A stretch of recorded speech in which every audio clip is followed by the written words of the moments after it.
Good morning, students. How are you all? I hope you all are fit and fine.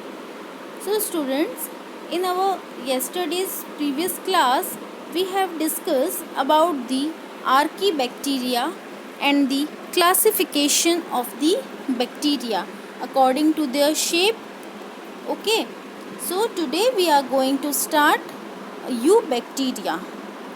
Eubacteria is known that there are thousands of the different eubacterias or the true bacterias are present, so that they are the true bacterias having a rigid cell wall and a flagellum for their motility, or we can say the movement. They include the autotrophs and the heterotrophs. In the autotrophs, they are photosynthetic autotrophs and the chemosynthetic autotrophs. There are two types of autotrophic true bacteria. So first category, photosynthetic autotrophs, we are going to discuss.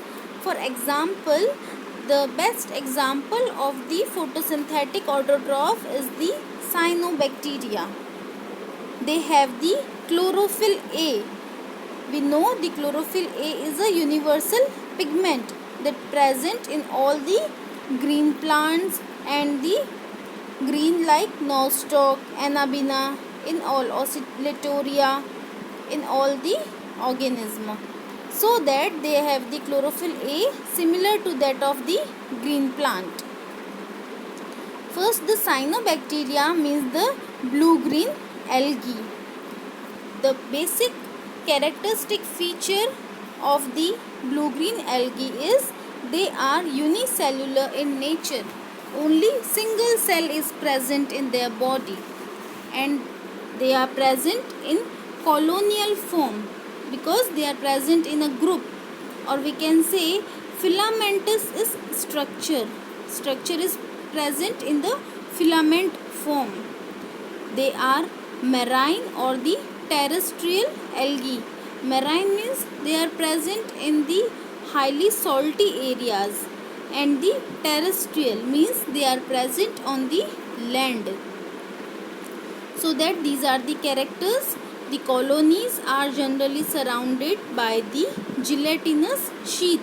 Gelatin material is present around their colonies, and they often form the blooms in the polluted water bodies. Some of them fix the atmospheric nitrogen in the specialized cell, because the heterocysts are the specialized cell which are present on their body. For example, anabaena and the nostoc. The next category is chemosynthetic autotrophs. Children, you can easily see in this picture there are green sulfur bacteria and the purple sulfur bacteria, which are chemosynthetic autotrophs. They oxidize inorganic substances such as the nitrates, nitrites and ammonia, and use the released energy for the ATP production. They help in recycling the nutrients like the nitrogen, phosphorus, iron and the sulfur. The another category, the third category, is the heterotrophic bacteria. Children, we know they are most abundant in nature, and the majority are the important decomposers. Some heterotrophic bacteria that they are beneficial impacts on the human affairs that we are going to discuss is they are used to make the curd from the milk. We know the example of these bacteria, lactobacillus.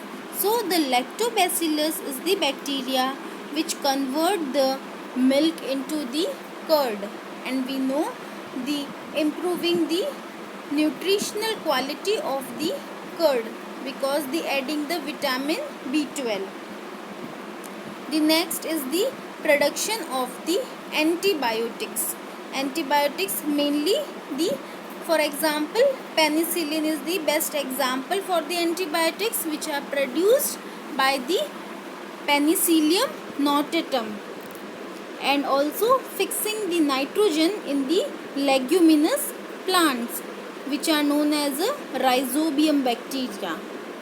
Some bacteria are pathogenic in nature, and so they are called the disease causing bacteria.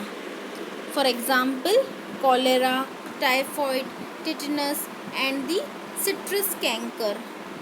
And the example of the bacteria which cause the typhoid is the Salmonella typhi, and for the cholera, Vibrio cholera is the example of the mycobacterium like heterotrophic bacteria, or we can say they are the pathogenic in nature. So children, bacteria mainly reproduce by the fission process. In the fission process, bacteria divide into two cells. It's called the binary fission. Bi means two. Binary fission process. Under the unfavorable condition, they produce the spore so that they prevent the harsh condition or the extreme condition. And when the favorable condition come, they will germinate again. They also reproduce by a sort of sexual reproduction because the DNA transfer from one bacterium to the another bacterium. Students, these are the example of the mycoplasma. So, they are the organism without a cell wall. We can say in the mycoplasma, the lack of cell wall. They are the smallest living cells known, and they can survive without oxygen. Many are the pathogenic in the animals and the plants. You can easily see the structure of the mycoplasma. The outer layer is a lipoprotein, and in between their DNA is present, and the ribosome, RNA, metabolites are also present in the mycoplasma. So hope children this topic is clear. Today we have discussed about the true bacteria and the mycoplasma. So today you should revise this topic and write down the notes from the given PDF. Thank you.